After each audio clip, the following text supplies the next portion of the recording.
ratio and proportion bul thu tak tak atrik kan zir dona a soifia lu tuk lovin atrik thei ang berin tuna kan chok dona kan zon tur hi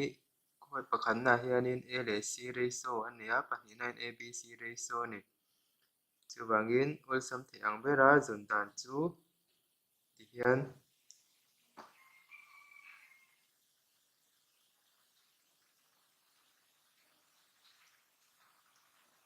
a ya 5 kan ziak anga b zona 2 chuan b hetah hianin b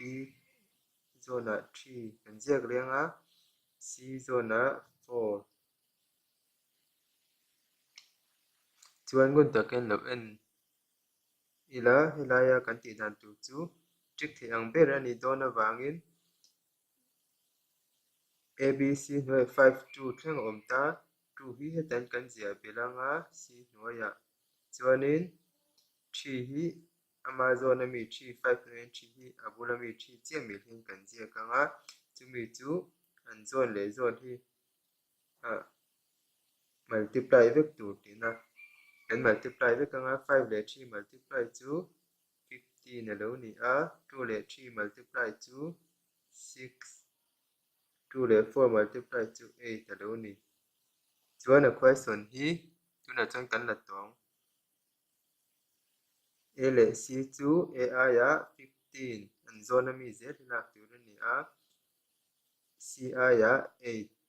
hei question pakhat ania channa chuan a b c ratio chu 15 6 8 hi ani ta ni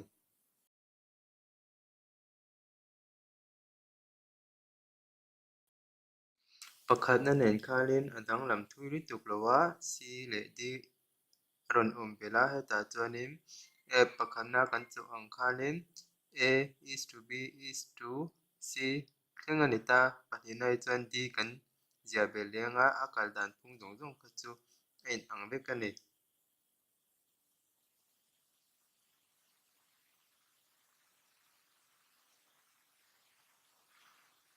d kan zia bel a chuanin a zona 2 kan danga b zona 3 chuan a hnuaiah b zona 4 c zona 3 a hnuai leh c zona 2 d zona 3 kan danga tichuan heng teng awl zawng zawng hi wana kan sawi angin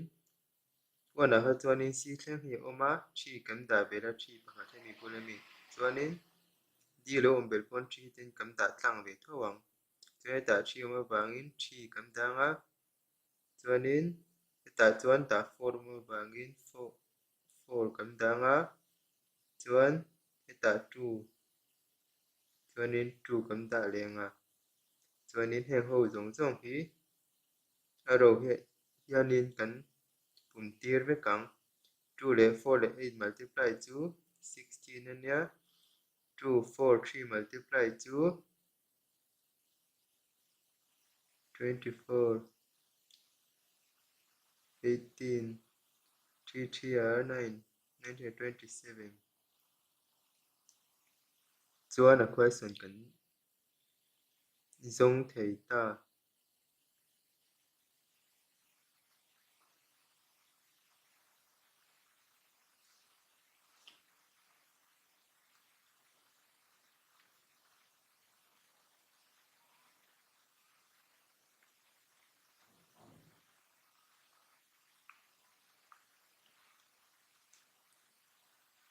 hi alo nia chuanin a question ah hianin zawn turin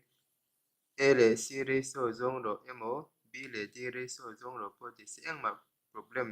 buaina tur awm lowa b le entinan b le d ratio zawng ro ti khawm b zawn ami 24 kan langa chuan d zawn ami 27 kan la leng hi b le d ratio khan ami a dang pawh engmah problem lutuk tur awm tawh lo tur anga ila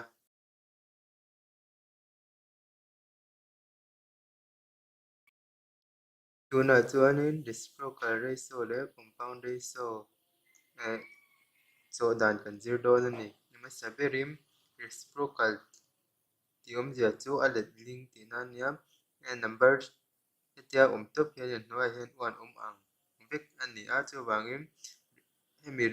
ho ratio po hi 2 reciprocal chu 1/2 tia zia tur ania chuanin 3 po 1/3 chu tiangin 4 po 1/4 ten kan zia kang chamtan hi chi hi oma ma saberim emite pathum LCM hianin atram tin hi hemi tin hi multiply vekela 2 le 3 le 4 LCM chu 12 alo ni ta 12 hianin multiply taila chuanin 2 in 6 3 in 4 4 in 3 chuan kan hmu chu 6 4 3 hi a chaw dan pakhat ania pakhat dang le chu 2 tel loin 3 le 4 hi multiply la chu 12 ania chuanin a lai tel lo ve thung hian ti hianin 2 le 4 multiply 8 kan ziak liang chuan 4 tel lo ve thungin 2 le 3 multiply chu 6 chuan 12 le 8 le 6 hi 2 in a divide a sem thei veka wangin kan sem vekanga 12 chu 2 6 ar 2 4 ar 2 3 ar ti chuanin hei chawdan pakhat an sar chu in ang ve ve hian reciprocal zon dan ania chuanin palianah hianin compound ratio kan zong le dawn ta compound ratio awmzia chu ratio tam tak hi hmun khat a siam dah tur tina ni mai ta a mixed ratio ang in sui mixed ratio pawh tila a dik thei theuh ni chuanin zon dan chu ratio hi 4 ama sei zawk hi first term second term angin lo sui taila ama sa zawng hi a chungah kan ziak anga 4 into 9 into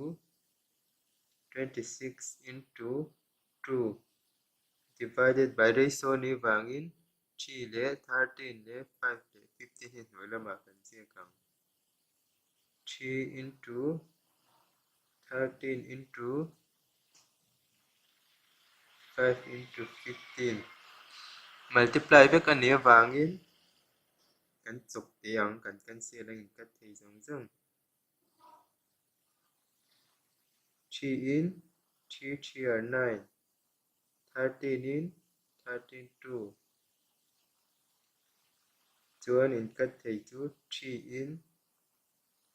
15 3 5 are 15 a hnuaia 5 pahnih lo ma chungah in kat thei awm tawh lo chu wangin 4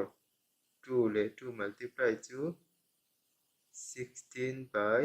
5 le 5 chu 25 or 16 into 25 hi compound ratio zon dan chu ni